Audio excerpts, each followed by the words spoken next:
Bienvenue dans Nos francophones ont du talent, votre nouvelle émission audio et vidéo de Choc FM 105.1. Une émission qui met en lumière le talent de ces nombreux francophones qui font vibrer notre belle communauté multiculturelle. Un projet rendu possible grâce au gouvernement de l'Ontario. On est parti sur les ondes de Choc FM 105.1 dans une nouvelle de nos émissions Nos francophones ont du talent, une émission qui vous propose de faire connaître les personnalités individuelles et aussi les organismes francophones de notre province qui œuvrent au quotidien pour faire briller la francophonie en milieu minoritaire, que ce soit dans les arts, que ce soit dans l'éducation, que ce soit en politique parfois, ou dans différents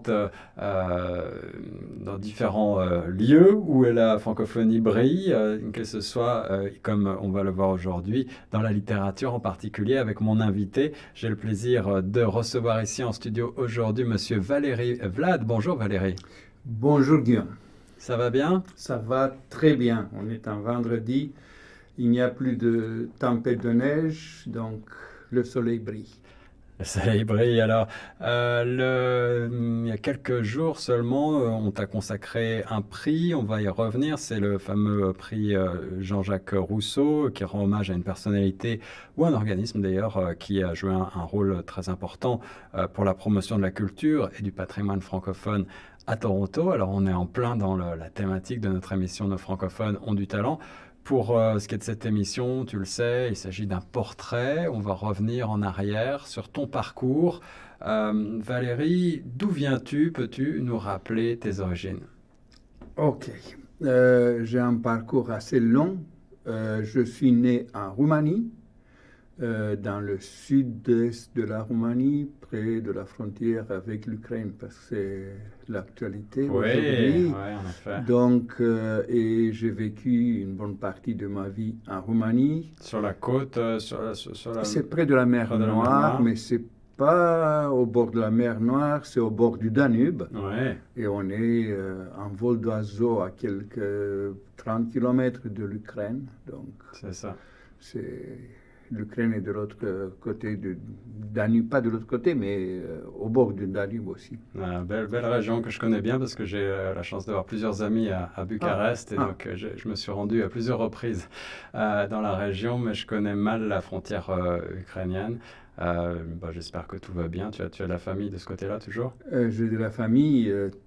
Pour moi, tout va bien, mais c'est pas le cas pour les personnes qui vivent en Ukraine. Et puis même en Roumanie, j'étais là-bas cette année et on sent le souffle, je mets beaucoup de guillemets, mais on sent la guerre parce qu'on voit les réfugiés, on voit des hôtels qui sont réquisitionnés pour les réfugiés, on voit les convois de matériel de guerre. Donc, ça donne, en tout cas, moi, ça m'a donné un sentiment d'inquiétude. Oui, il y a un politologue français il y a quelque temps qui a déjà titré La Troisième Guerre mondiale est commencée. Je crois que c'était un petit peu exagéré, mais effectivement, c'est une ambiance qui est quand même pas très sympathique. On n'est pas là pour ça. On va parler de ton parcours et de ton arrivée à Toronto. Je crois que c'est en 2000 que tu débarques. C'est en 2000 que je débarque de France. Parce que mon épouse et moi, on a vécu une dizaine d'années en France, à Paris. Et puis, nos meilleurs amis roumains avaient quitté la Roumanie pendant que nous étions en France et se sont installés à Toronto. Oh. Et puis, pendant des années, ils ont dit, mais venez. On a décidé de venir au moins pour quelques mois. Ils ont dit, il y a tellement d'opportunités à Toronto, c'est génial. Et puis, on est venu. Ça se fait que c'était une famille, la femme était médecin et a eu une bourse à Boston. Okay. Et du coup, ils ont quitté Toronto pour Boston 2 semaines avant notre arrivée. Donc vous avez croisé vos meilleurs amis. C'était le mois, parce que c'était le mois de novembre. Ah oui, pas forcément le plus sympathique. Beaucoup de neige. Ouais, déjà et de la puis neige. tout seul, Aïe, aïe, aïe. C'était un choc, en tout cas, J'imagine. thermique, et pas seulement. Donc, oui. C'est ce que disent beaucoup d'immigrants. Cela étant, depuis la Roumanie, tu connais un petit peu les températures continentales avec des Oui, hivers froids oui, quand oui, même. le climat continental, oui. Quel était ton domaine professionnellement parlant en France et puis même avant en Roumanie? Quelles études as-tu fait? Dans quel domaine professionnel est-ce Hmm. que tu évoluais avant de venir, avant d'arriver ici? Ok, c'est très hétéroclite, si Ah, mais tu on aime veux. ça, un parcours Ok, plein de euh, boss. j'ai fait des études d'ingénieur en Roumanie. Donc, j'ai D'accord. un diplôme, comme c'était à l'époque, un diplôme d'état d'ingénieur, ce qu'on pourrait traduire en français euh, pour l'environnement. C'était Ok. tout ce qui était des eaux, euh, des trucs, des villes, etc. C'était donc ingénieur. D'accord, d'accord. Parce que, mais Urbanisme, on parlait, urbanisme, ouais, exactement, ouais. On parle pas encore exactement. d'écologie peut-être, mais Un petit peu d'écologie, mais c'était pas quelque chose qui passionnait ouais. le monde. Greta n'était pas encore née, donc Exactement. on n'avait pas des pensées écologiques Ouais, encore. ouais. Mais oui, on- mais, mais j'étais pas passionné par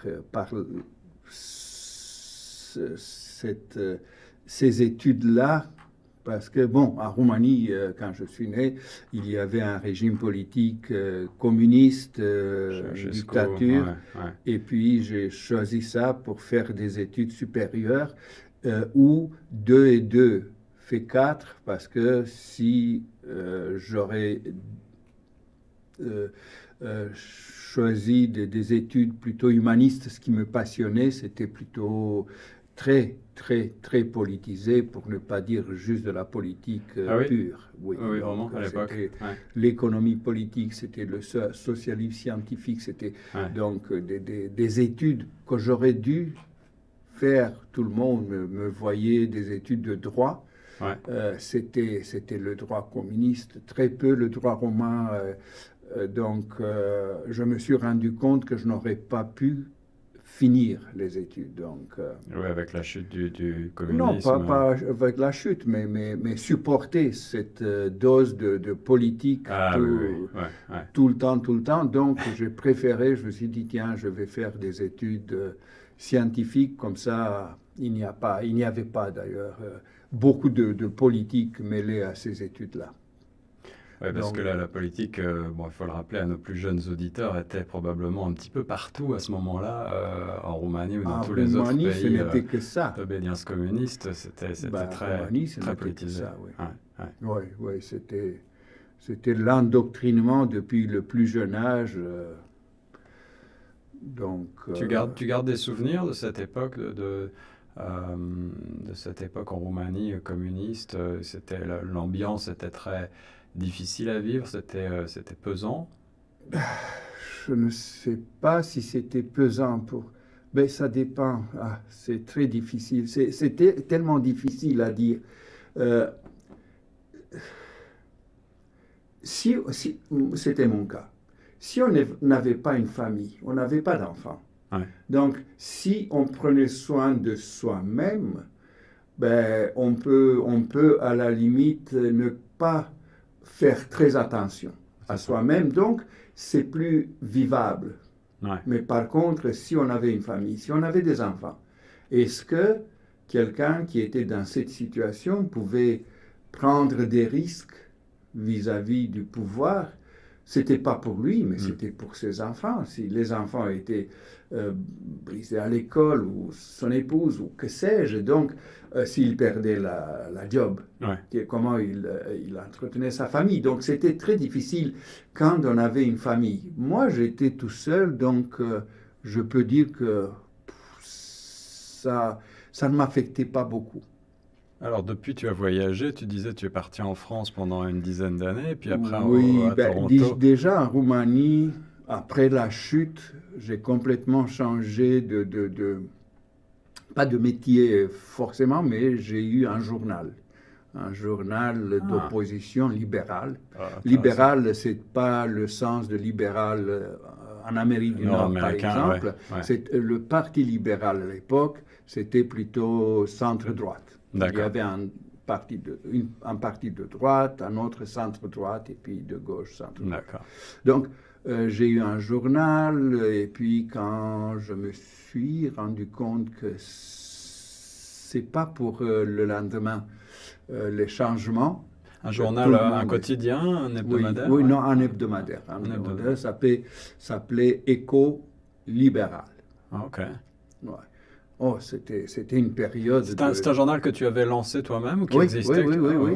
C'est une belle disons entreprise. que les moyens n'étaient pas ceux d'aujourd'hui. On était une poignée, 4-5 personnes.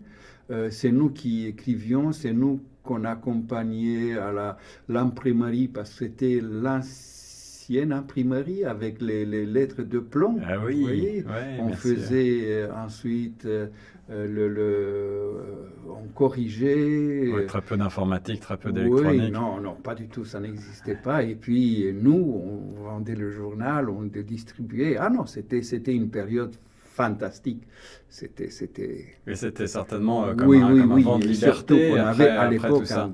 juste après la chute, on avait beaucoup d'espoir qui avait après, bon, on ne va pas faire l'histoire de la Roumanie post-communiste, mais il y a eu la visite, je mets beaucoup de guillemets, des mineurs à Bucarest et ailleurs qui ont calmé les rêves, qui ont brisé les rêves de démocratie, comment dirais-je, assez vite en Roumanie. Bon, après, c'est revenu, mais à l'époque, c'était l'ancienne police politique qui avait occupé tous les niveaux du gouvernement, etc. Donc, on s'est décidé de quitter quand même. Vous avez été désenchanté, c'est-à-dire que souvent dans ces régimes post-soviétiques, post-communistes, c'était plus ou moins les mêmes personnels qui, malheureusement, se sont retrouvés de nouveau aux commandes, sous un autre nom. Oui, mais peut-être que c'était la seule voie possible pour éviter une guerre civile, certainement. Tout le monde s'est dit, une génération post-communiste sacrifiée, des jeunes qui rêvaient tout de suite la démocratie qu'ils écoutaient au poste de radio occidentaux. Donc, voilà. Donc, mais je ne pouvais plus attendre. Alors, nos auditeurs entendent que ton français est excellent. Évidemment, peut-être que certains d'entre eux ne le savent pas, mais le français est une langue qui était enseignée en Roumanie. Est-ce que ça a été ton cas? Tu le pratiquais déjà, le français? Oui, c'était. Quand j'ai quitté la Roumanie, c'était le français d'école, appris à l'école. Donc, c'était pas. C'était quand même le français. Bon, mais le français d'école comme. Non, mais tu as déjà des bonnes bases. En français. Et tu as choisi la France comme pays pour quelle raison? Suite à, là aussi, tu as suivi des gens que tu connaissais qui étaient, ou tu avais un attachement particulier à la France, à la francophonie, à la culture? J'avais beaucoup d'amis français quand j'étais en Roumanie, sous le régime communiste. Pendant mes études, j'ai rencontré des jeunes qui travaillaient pour une société, si je me souviens bien, s'appelait l'INE. L'INE, c'était une société d'outillage, quelque chose de Grenoble. Ah oui. Et, qui était installé en Roumanie. Qui était installé en Roumanie avec des contrats, ils vendaient des je ne sais pas quoi exactement. Et comme on a sympathisé vite avec pas mal de Français, le français, ça m'a aidé à parler français. Quand j'étais en Roumanie, à découvrir déjà la France et je connaissais par exemple Malicorne. Quand je suis arrivé en France et j'ai discuté avec des Français en leur disant que j'aimais Malicorne, même en France, pas tout le monde connaît Malicorne, c'est un groupe folklorique Non, c'est plutôt, connaît plutôt, pas. plutôt Oui. rare, plutôt Oui, exotique. c'est très connu dans les années 80, 70, 80. C'était Gabriel Yacoub, c'est un grand musicien. Ouais. Gabriel Yacoub, c'était lui qui avait Malicorne avec son épouse. Mais c'est connu encore aujourd'hui. Oui, Mais donc, j'ai quitté la Roumanie pour la France parce que j'avais une idée de ce que m'attendait là-bas. Et en arrivant en France, tu avais une idée professionnellement parlant, là aussi, dans ta carrière. Tu savais que tu allais. Où est-ce Pas que tu du tout. pensais Mais aller? pas du Pas tout. du tout? Tout ce que je savais, c'était que le métier d'ingénieur ne me plaisait pas, Ouais. que je l'avais fait, c'était comme un mariage forcé. OK, pour faire des études, quelles études je pouvais supporter niveau politique, ben, c'était des études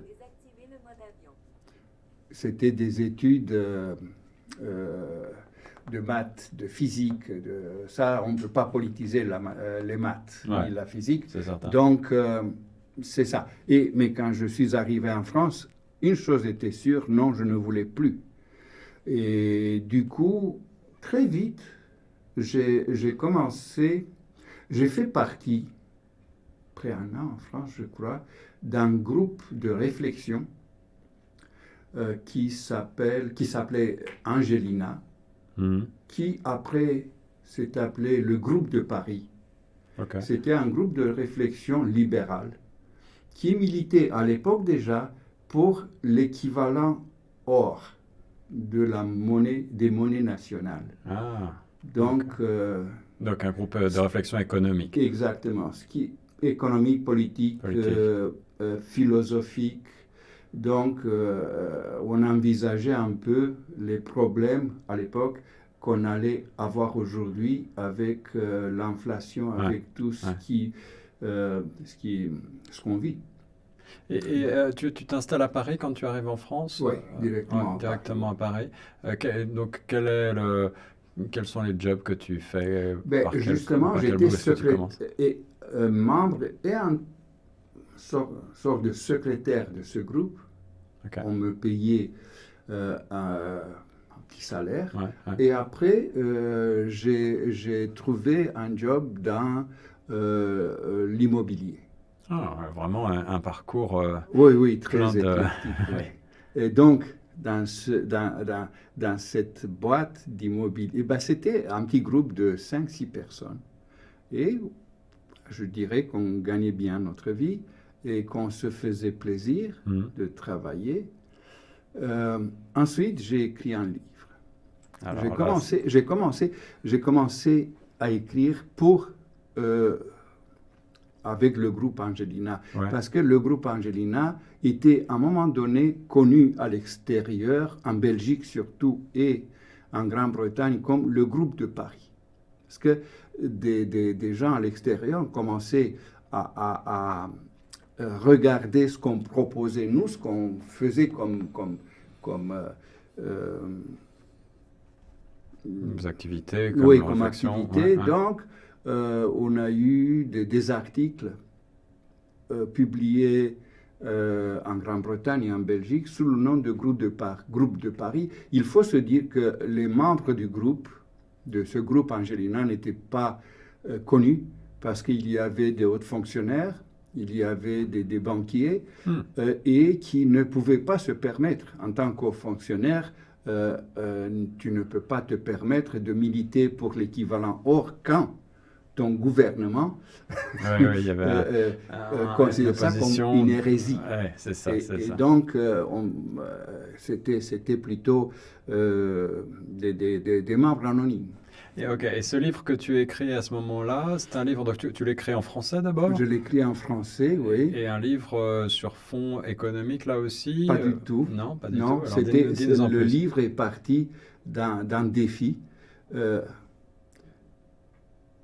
il y avait une question que tout le monde me posait et que je me posais moi-même. Pourquoi des pays comme l'Hongrie, la Pologne, la République tchèque avaient réussi à passer du régime communiste à un régime démocratique. Très rapide, assez rapidement. Beaucoup plus rapide qu'en Roumanie, il faut le dire. Ils ont rejoint très vite l'OTAN, l'Union européenne, etc. Ouais. Et en Roumanie, comme d'ailleurs en Bulgarie, en Serbie, il y avait toujours des problèmes.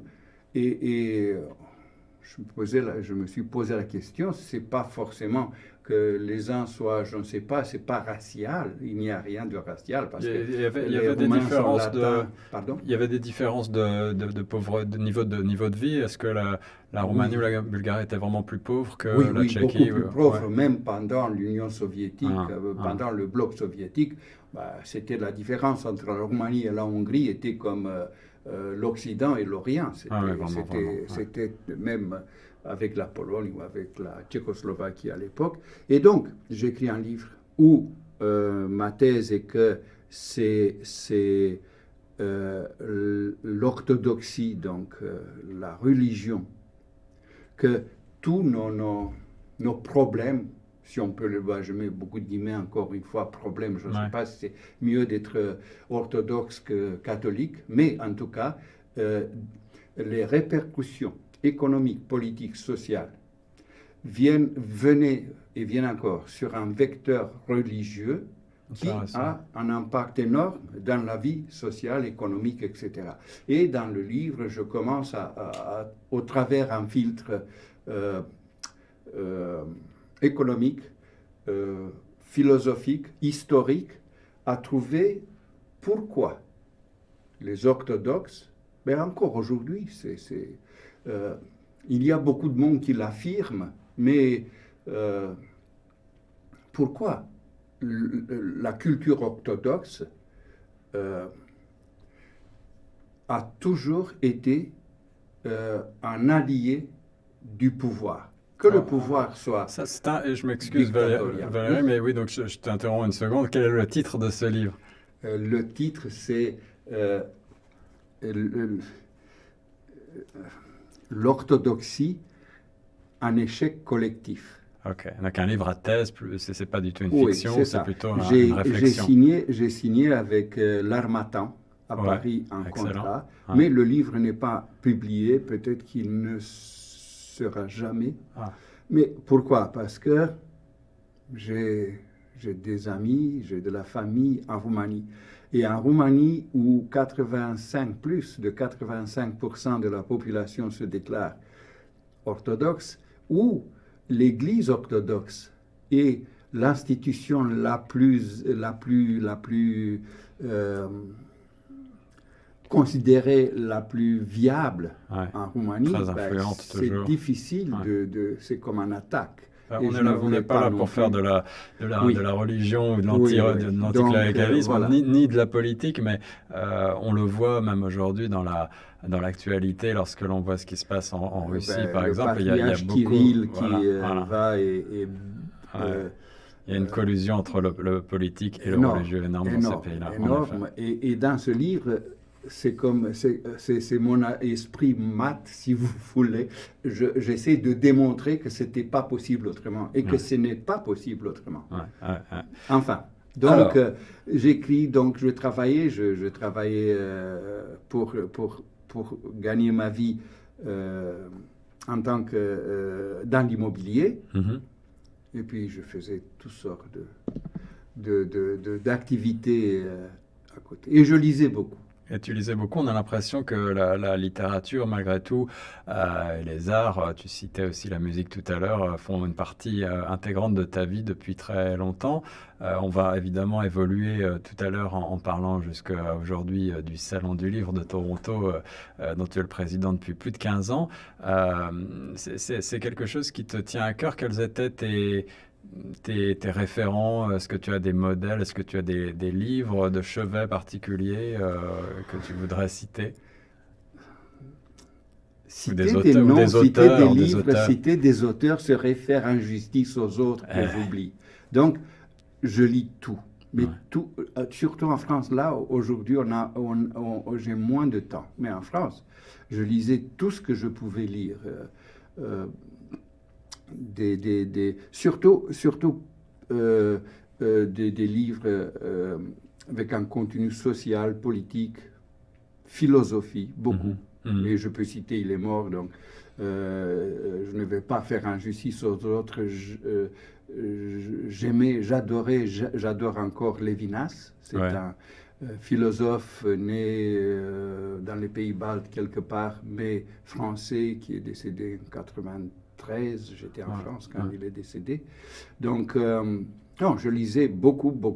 Tous mes amis en France, mais absolument tout le monde savait que ce soit pour Noël, que ce soit pour mon anniversaire, il n'y avait rien acceptable comme cadeau que des livres. Des livres. Et je leur laissais le choix d'acheter des livres. Donc voilà, le livre, des livres en français. Et on va parler de ton amour des livres évidemment davantage avec la page suivante de ta vie, celle de ton arrivée à Toronto. Oui. Tu arrives, je crois, en 2000. Tu nous as dit que c'était après avoir suivi les conseils d'amis qui s'y étaient installés et qui finalement vont partir alors même que tu arrives, c'est ça? Oui, donc on est arrivé et on se disait que on allait vite, disons,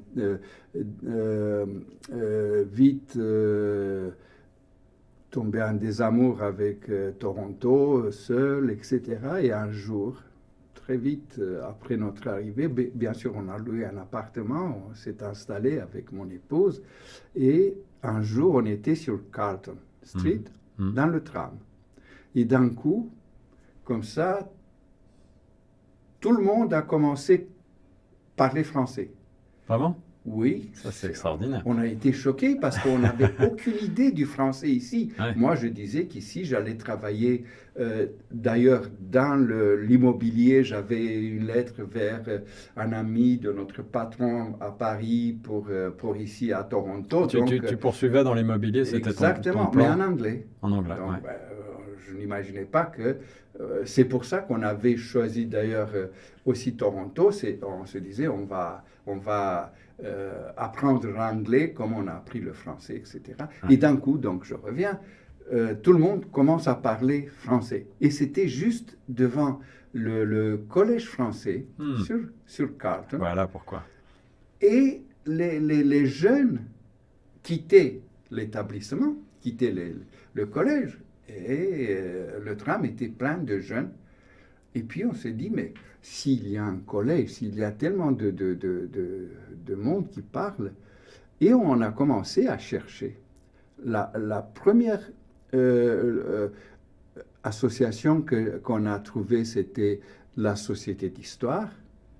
Donc, par la Société d'Histoire, on a trouvé je ne sais pas si c'était un organisme, mais qui proposait du travail bénévole pour les francophones. Ouais. Et c'est comme ça, la première offre qu'on nous a faite, parce qu'on est allé là-bas, on a dit, OK, on veut faire du bénévolat en français.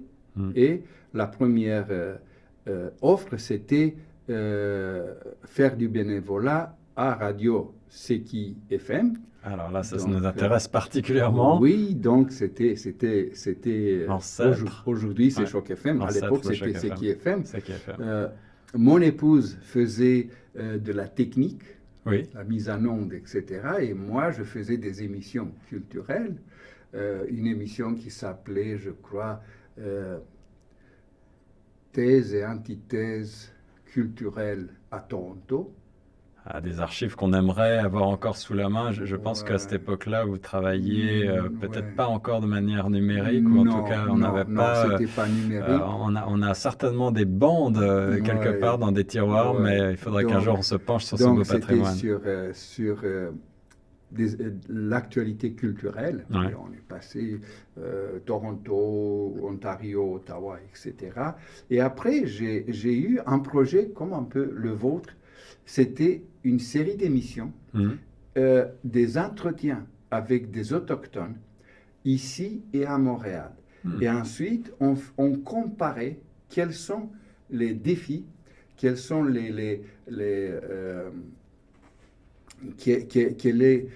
quels sont la vie, si vous voulez, Ouais, sociale, ouais. etc. Donc, à Toronto et à Montréal, c'était intéressant du point de vue Ouais. sociologique. Oui, c'est presque une étude Oui, qui c'était aurait comme pu une être étude, une parce qu'on étude de n'avait recherche. pas exactement les mêmes questions, mais on avait une approche commune. Ah, Une approche commune. Donc, une radio de Montréal, je ne me souviens plus le nom, c'était relativement connu à Montréal. ouais. Et on a fait ça pendant une période de quelques mois, je crois. Voilà. Et puis, on m'a coopté dans le conseil d'administration De CKFM. de CKFM. C'était à l'époque, le président du conseil, c'était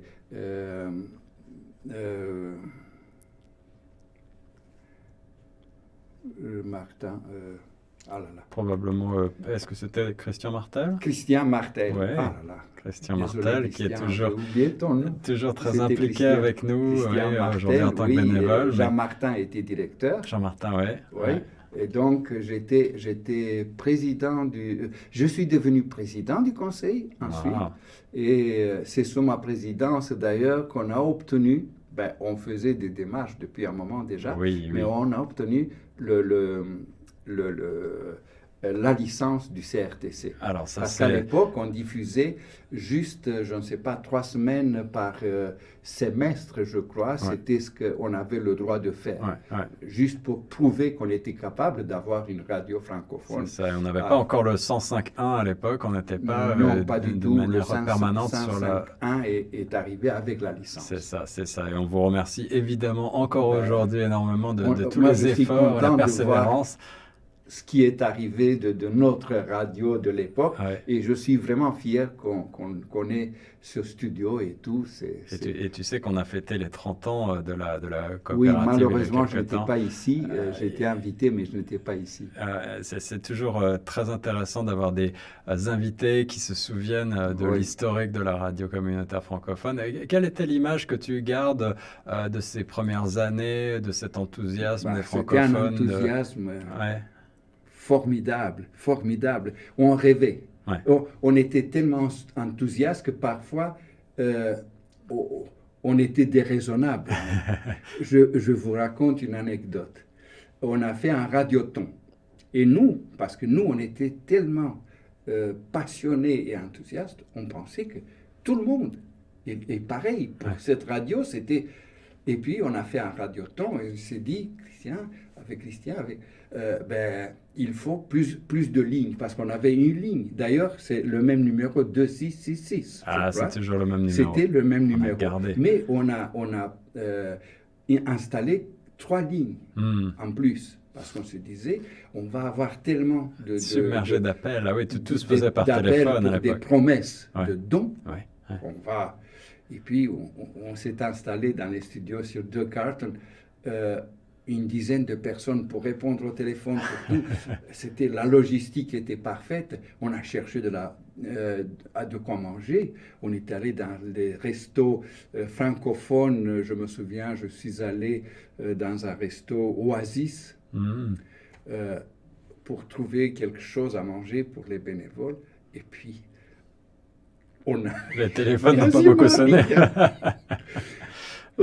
Les gens qu'on avait nous demandé qu'ils appellent nous ont appelés, mais pas du tout. Donc, ensuite, c'était bien parce qu'on a pu mesurer un peu le chemin à faire pour se faire connaître. C'est pas facile de transmettre un message ici à Toronto. Et l'image, peut-être l'image de la francophonie locale à Toronto, à l'époque, le nombre même de francophones, ça n'était pas très bien connu. Peut-être qu'évidemment, il y avait moins de monde que maintenant, moins de francophones. L'immigration était un petit peu moins dynamique, mais vous aviez aussi moins de repères pour savoir combien vous alliez avoir d'auditeurs. Exactement. Un engagement dans la francophonie très rapidement. Mais toi-même qui avais lancé un journal, tu nous le disais. Ça, c'était en Roumanie. En Roumanie, oui. Ouais. Ce pendant radiophonique, c'était quelque chose dont tu avais déjà eu l'idée peut-être dans ta carrière ou pas du tout? Non, pas du tout, pas du tout. On a trouvé donc la radio pour faire du bénévolat et ensuite ça s'est enchaîné comme ça. C'est ça. Bon, mais à un moment donné, j'ai fini mon mandat, etc. Il y a une période où on avait des visions différentes de la radio communautaire ici à Toronto.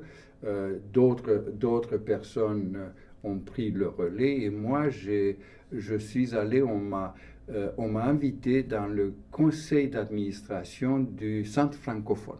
D'accord. C'était le centre francophone ancien qui était près du lac, quelque part. Ouais, vers Spadina, Spadina, peut-être? oui, Lower Spadina. Mm.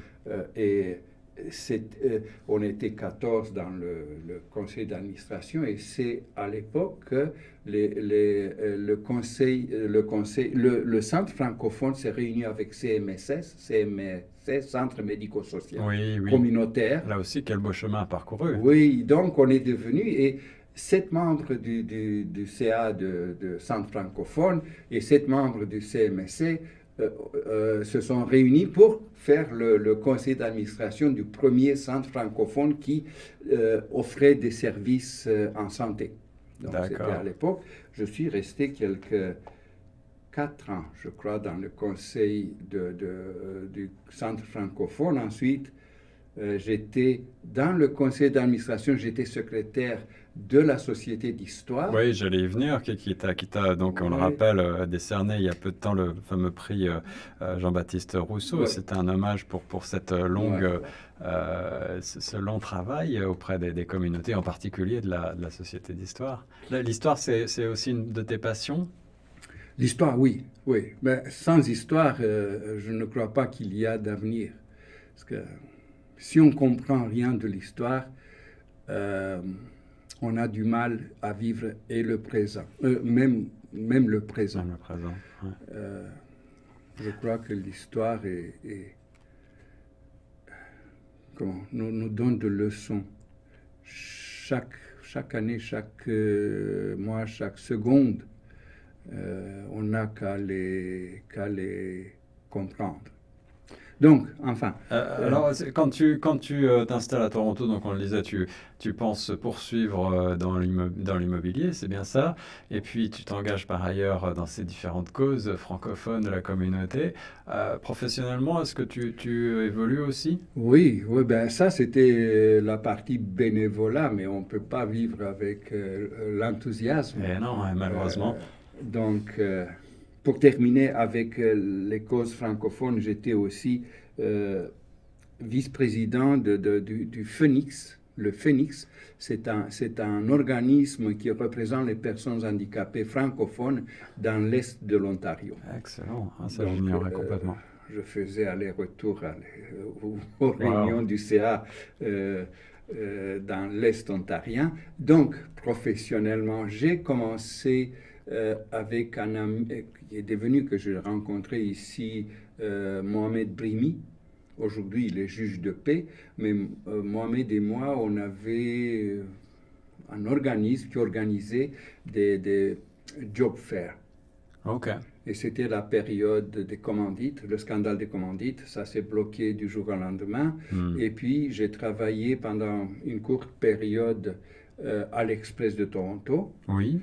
Je faisais pour un journal anglophone qui appartenait au même propriétaire, à Jean Mazaret, que l'Express. Je faisais le marketing et j'écrivais dans l'Express. J'avais la page internationale et puis la page sport. Mais oui, on peut toujours retrouver, je crois, quelques archives qui sont signées de ton nom. Oui. J'ai des souvenirs... avec l'équipe de France de rugby, par exemple. Ah c'était génial. Quand, le sport, c'est aussi une de tes passions? Le bus ne pouvait pas passer ici. Et crois-moi, ils ont pris, c'était une petite bagnole, ils ont pris la voiture. Ils ont soulevé la voiture? Ils ont soulevé la voiture, ils l'ont mis sur le trottoir. à moitié sur le trottoir pour Incroyable. que le car puisse passer. Wow. J'ai passé donc une journée avec l'équipe de France de rugby qui est venue ici battre les Canadiens. Et puis, donc, après l'Express, j'ai travaillé pour Médiatique. Ça a été une expérience plus longue. Médiatique, c'était une maison une maison, on faisait des documentaires D'accord. pour les télévisions, pour les chaînes de télévision francophones ici, que ce soit Radio-Canada, Télé-Québec, etc., et pour TV5. Ouais. TV5 Canada, mais aussi TV5 International, Exact pour Monde. TFO aussi, on TFO. faisait des documentaires, donc j'ai travaillé là, au début comme recherchiste, ensuite je suis devenu le responsable de la recherche pour cette maison de cinéma, c'est pas cinéma, Oui, c'était... documentaire. Oui, Ouais, oui. ouais. Et donc on peut le dire, finalement, les médias marquent ta carrière Oui, pendant très oui, longtemps, oui, hein, oui, oui. depuis très longtemps. Toujours aujourd'hui, je crois que tu travailles toujours avec TFO? Je travaille après la fermeture parce que la patronne Danielle Callot Ouais. a décidé de fermer Médiatique. cette boutique et est allée en Europe. Donc je suis passé à TFO. Au début,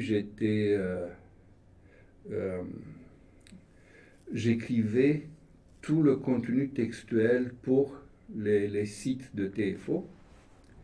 Et ensuite, bon, j'ai évolué. Je travaille toujours à TFO, en tout cas depuis 15 ans cette année. Félicitations, Merci. belle carrière, c'est beau. Et en parallèle, je fais le salon je participe au salon du livre. Mais tu es très actif et très impliqué dans cette communauté, évidemment. Et le Salon du Livre, ça fait donc plus de 15 ans, 16 ans, je crois, cette 16 ans, année. oui. C'est 16 ans dont tu es le président. Comment est-ce que ça s'est... comment l'histoire entre le Salon du Livre et toi a-t-elle débuté? Ben, ça a débuté, je ne sais pas si tu connais, l'ancienne directrice générale du Salon du Livre, Christine Dimitriou-Vanzana. Oui. Moi, je faisais, avec la radio d'ailleurs, on avait un studio improvisé au Salon du Livre et moi, je faisais les entretiens avec les auteurs qui participaient au salon pendant des années. Ah oui, on a eu l'occasion de le faire il y a quelques temps. Ouais, je l'ai fait moi-même quelques années, c'était superbe. En studio, c'était formidable. Ouais. Et comme ça, j'ai connu Christine. Et puis, Christine m'a proposé un jour de faire partie de leur CA. Quand j'ai quitté la radio, en même temps que je crois que j'étais au centre francophone. Donc, j'ai accepté. Je ne sais pas dire non. C'est ce que je constate, c'est exactement ce que j'étais en train de me dire. J'ai accepté. Parce que ça fait quand même beaucoup de charges sur tes épaules en même temps. Ben, ma semaine de travail commence le lundi et se termine dimanche soir. Qu'est-ce que dit ta femme?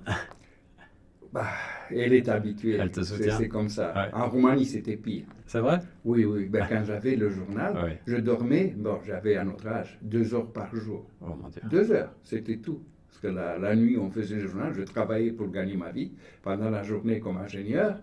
Et puis, on m'avait élu leader du syndicat pour 3000 personnes dans mon entreprise parce que après la chute, bien sûr. Donc, je faisais le travail syndical, le journal, le travail. Quel dynamisme. Enfin, où est-ce que tu trouves ton énergie?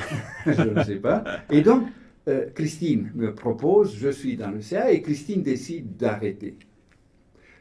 Et en même temps, elle organise une réunion au collège Glendon, avec la communauté, il y avait beaucoup de monde là, où Christine annonce sa décision.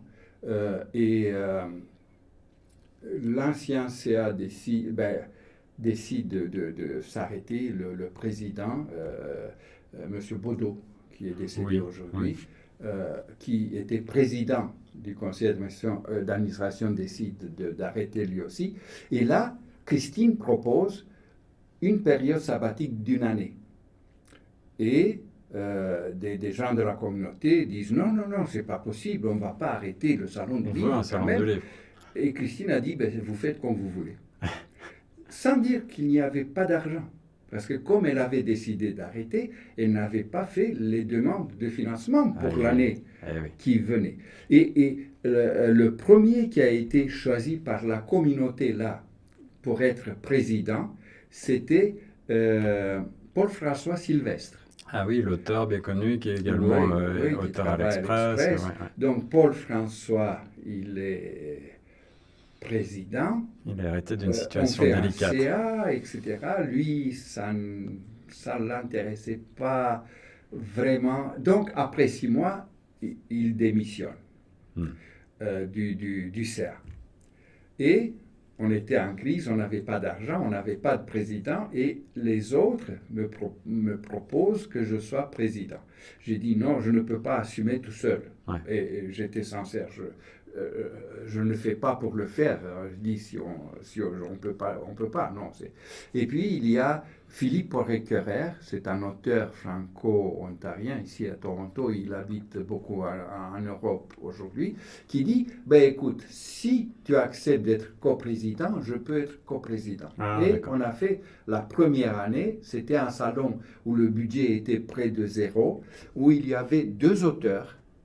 2 auteurs on avait au salon, on l'a fait dans l'atrium de Radio-Canada. D'accord. Et tout ce qu'on avait, c'était du café et des croissants. Donc on a invité les gens. Et vous avez eu du public? Il y a eu du public, oui, discuter avec des auteurs, mais surtout discuter avec nous. Qu'est-ce qu'on allait faire pour Bien sûr. Pour l'avenir. Alors c'est intéressant parce que ça fait presque une sorte de sondage improvisé, ce genre de choses, quand on est à la rencontre du public. C'était notre idée, c'était garder le contact avec le public pour voir ce qu'on veut faire, parce qu'on ne savait pas, on n'avait pas l'expérience de demande de financement, on n'avait pas l'argent pour embaucher un directeur pour qu'il le fasse, parce qu'on n'avait pas l'argent de lui payer le salaire.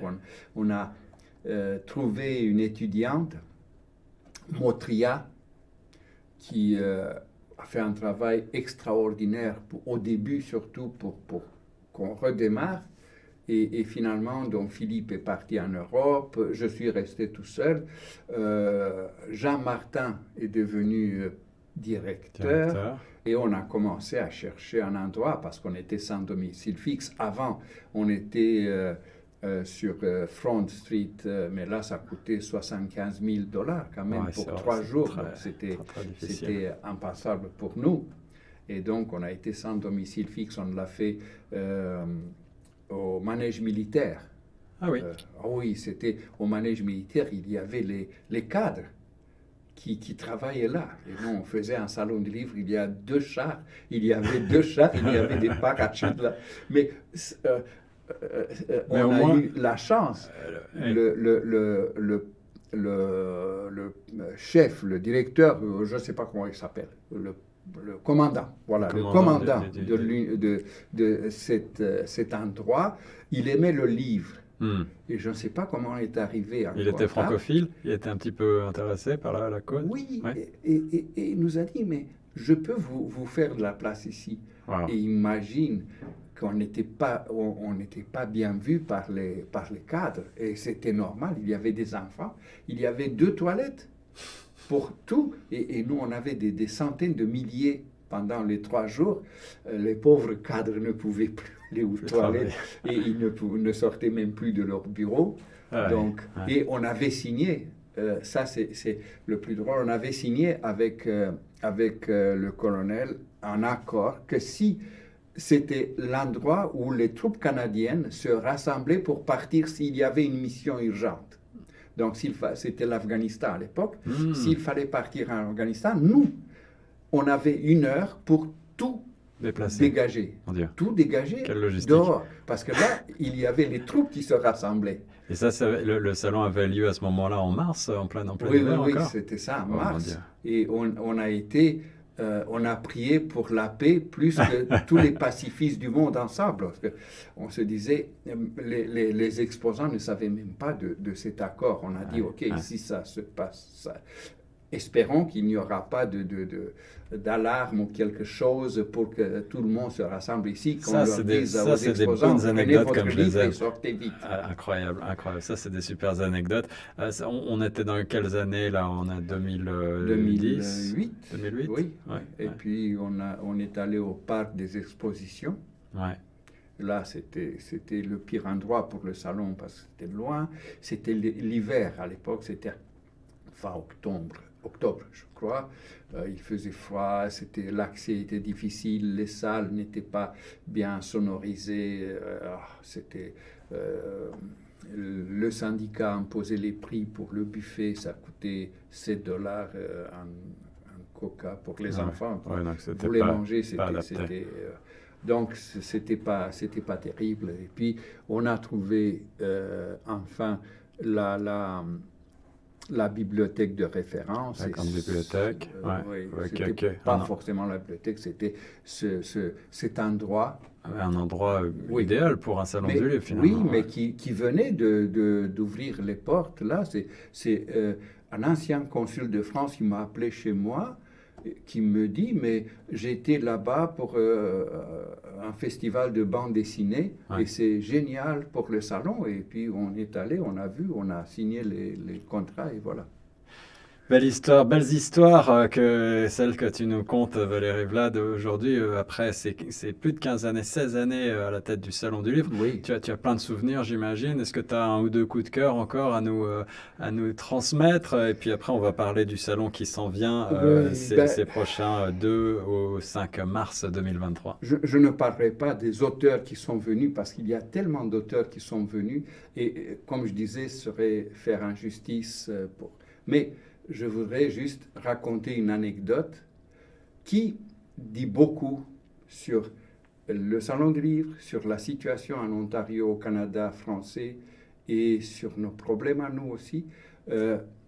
On avait, par exemple, cette année, on a invité un auteur francophone, nous a demandé $30,000 pour une participation à un événement. Ça, c'est des dessous qu'on ne connaît pas. C'est impossible. Ouais. Mais c'est pas. On nous a demandé même $70,000. Ah oui, c'est pas. C'est un francophone très connu au Canada, qui était ici. Il est d'Ottawa, qui était ici à Toronto, et on a dit, mais puisque vous y êtes, et on lui a expliqué, on est sans but lucratif, le budget peut être vérifié.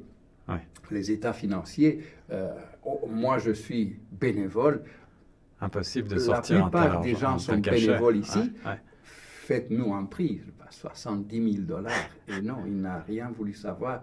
Et ça, c'est moi, je déteste le plus, c'est l'hypocrisie. Parce que des personnes comme ces deux auteurs-là parlent de l'importance de la francophonie, de la jeunesse francophone. Et quand on a expliqué que chez nous viennent des milliers de jeunes gratuitement, on ne fait pas payer l'entrée au salon. On ne demande pas... Tu as raison de le rappeler. Donc, écoute... c'est une visibilité hors norme pour les auteurs franco-ontariens en particulier. Le contraste, l'anecdote, parce que c'est maintenant que l'anecdote arrive. On a invité une fois Marc Lévy. Marc Lévy, qui est un énorme, il vend des millions et des millions de livres. Il vit à New York, il est fameux, il a des livres qui ont été écranisés par Hollywood, etc. Donc c'est énorme. Et on s'est dit, ça ne coûte rien de lui poser la question. Il est à New York, il ne fait qu'un saut. On lui a posé la question, il a accepté. Extraordinaire. Pour $2,000, c'est-à-dire ses dépenses. Tout. On a dit $2,000, c'est... OK, on a accepté, on a fait le deal. Et quand on a lancé la programmation, et on a annoncé Marc Lévy 2 jours. 2 jours, il faisait à Toronto. Signature, 2 jours de conférences, etc. OK. Donc, on a lancé la programmation qui a été suivie par un cocktail. Lors du cocktail, un journaliste de Métropolitain, je peux Ouais. Un journaliste métropolitain provoque quelqu'un de notre salon du livre, parce qu'il y a cette... Marc Lévy est considéré comme un auteur commercial qui écrit juste pour l'argent. Du point de vue littéraire... C'est du divertissement. Oui, c'est divertissement, mais c'est comme ça, il faut des auteurs. Il en faut, absolument. Mais, enfin, le journaliste de Métropolitain provoque notre collègue du salon en lui disant « Ouais, mais c'est un auteur qu'on lit dans le train. » Et notre malheureux collègue qui dit « Et encore, Métropolitain publie sur leur site internet cette discussion. Ah, mon Dieu. En mettant le titre Salon du livre, il était bien connu. Il est décédé malheureusement, c'est Alain Thomas. Il est décédé, il était secrétaire à l'époque du Salon du livre. Un commentaire malheureux. Oui, et lui, il est professeur de linguistique, il était. Donc pour lui, il était sincère. Que bon. Mais il n'écrit pas ça. Non. Ils ont écrit sur leur site, ils ont envoyé à New York aux deux représentants de Marc Lévy. Qui ont dit... Il n'est pas venu. C'est fini. Nous ont dit... Paul Savoie était directeur à l'époque. Une nuit, on a passé, nous, entre nous, avec les deux représentants, qu'est-ce qu'on peut faire? Et finalement, ils ont dit non, c'est pas possible. Quand tu n'es pas professionnel, ils nous ont dit. Vous n'êtes pas professionnel, comment tu veux que... Regarde ce qu'ils écrivent, que ton secrétaire dit que notre client... Même dans le train, c'est dramatique, c'est dramatique. Et puis, on a posé la question à Marc. Et il a obligé ces deux agents d'accepter. Et donc, il est venu. Il est quand même venu. Il est quand même venu pour te dire à quel point, quand tu as la passion de la littérature pour donner, parce qu'il avait compris que nous, on est tellement petits qu'on ne peut pas se permettre un auteur comme Marc Lévy l'inviter pour une conférence, parce que ces conférences coûtent 100, 200 000 dollars. Bien sûr. Et il est venu. Et la seule condition posée par ces deux agents était qu'on leur paye 2 000 pour ses dépenses, avions, etc., plus 3 000 pour publier partout des excuses par rapport à ce qui avait été écrit dans le Métropolitain. Et il est venu. Donc, ça, c'est encore une histoire incroyable. La différence entre ceux qui parlent de l'importance et ceux qui ne parlent pas de l'importance de la francophonie parce qu'ils vivent à New York et gagnent très bien leur vie. Mais qui n'a pas besoin du salon du livre de Toronto. Mais qui comprennent qu'il y a tellement de personnes bénévoles qui veulent transmettre la passion de la lecture aux jeunes. L'histoire est belle, ça me plaît beaucoup Valérie, on pourrait parler des heures de ton implication de la littérature et du Salon du Livre, mais l'heure touche presque à sa fin. On va parler quand même un tout petit peu de la prochaine édition du Salon du Livre de Toronto du 2 au 5 mars prochain. C'est évidemment très attendu comme événement à l'Université de l'Ontario français cette fois. À l'Université de l'Ontario français, c'est là-bas qu'on a repris l'année dernière le salon en présentiel. C'était un essai et ça, je dirais, bien marché l'année dernière. Cette année, on a doublé, on a plus de double d'exposants. C'est extraordinaire. On va avoir beaucoup d'auteurs, entre 30 et 40 auteurs. Jeunesse, littérature, roman, tous les styles. De tout, et sous le thème Lettre à la Terre. Lettre à la Terre. Alors, Lettre à la Terre, c'est à multiples facettes, si tu veux. C'est un message pour l'environnement, pour protéger l'environnement, mais en même temps dénoncer les menaces. Et ensuite, c'est aussi la terre, notre terre, parce qu'on parle du Canada et Ontario et Toronto, la terre ancestrale des Autochtones. Et on ne voulait pas seulement l'énoncer au début, on remercie mais on veut les inviter et parler de la terre ancestrale, cette terre de mythes, de légendes. donc où on vit aujourd'hui, nous francophones. Beau thème, Lettres à la Terre, le Salon du Livre de Toronto. De 2 au 5. Du 2 au 5 mars prochain, Mars, venez gratuitement. nombreux. Gratuit, entrée gratuite, il faut le souligner. Oui. Alors, il y a tout un site internet, évidemment, on mettra l'ensemble des détails Oui. pratiques. Un mot de la fin, Valérie? Ben, je vous remercie pour l'initiative et je me trouvant ici, devant vous, j'ai l'impression que je revis ma jeunesse. Ma jeunesse, non, c'était pas la jeunesse, c'était quand j'étais de 20 ans plus jeune, quand je me trouvais ici, pas ici, mais dans les studios de Choc FM, et je me dis que ça n'a pas été pour rien, notre travail là. Vraiment. On te remercie encore du fond du cœur pour tout ce que tu as fait pour la communauté au sens large francophone ici à Toronto et puis pour nous, bien évidemment, pour le Salon du Livre aussi. Personnellement, j'ai pris un énorme plaisir, Valérie, à t'avoir dans nos francophones ont du talent. Merci beaucoup. Reviens vite nous voir sur les ondes de choc. Et on vous invite tous et toutes au Salon du Livre. Merci, Valérie. Merci.